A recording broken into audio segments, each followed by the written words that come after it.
সেমিফাইনালত শেষ মুহূর্তে গোল করি প্রতিপক্ষরে হান্দাইল তারা আর এবার ফাইনালত নিজেরাই হান্দি ভাসাইয়ে মাঠ হইর মাদারবাড়ির শোভনীয় ফুটবল একাডেমির হতা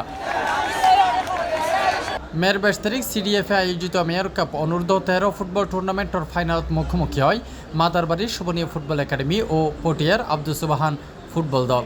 প্রথমার্ধে দুর্দান্ত খেলাত 1-0 গোলে আগায় তাহে মাদারবাড়ি, কিন্তু মেসন নাটকীয় মোড় আইয়ে দ্বিতীয়ার্ধর একেবারে শেষ দিকে ফ্রিকি কইতে মাত্র 1-2 মিনিটের ব্যবধানে দুয়া গোল করি জয় হারিলয় পটিয়ার আব্দুল সুবাহান ফুটবল দল। ইনশাল্লাহ খুব ভালো লাগছে।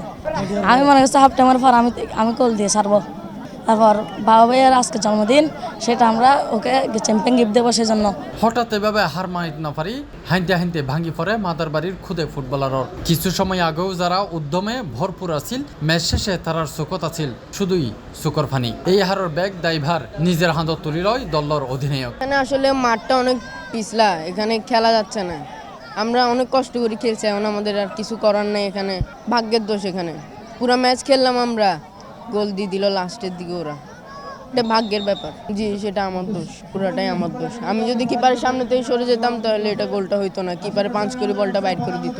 আসলে খান্নাঘাটি স্বাভাবিক ফাইনাল উঠে 1 গোলে এগিয়ে থাকা অবস্থায় 2 গোল খাই লইলাম। এবার স্বাভাবিক রূপকল মানিত না পারে। যাক তারা আল্লাহ ইয়া দিম সান্ত্বনা দিম, নেক্সট সিজন আর ভালো হরিতারি। শেষ মুহূর্তে 2টা খাই ফেলছি, তো কি করবো বলেন? আমার ডিফেন্স ঠিক নেই। আমার ক্যাপ্টেন হয়ে উনি বাইরে মারি নিজের গোল নিজে দিয়ে দিছে। কীভাবে কী করবো?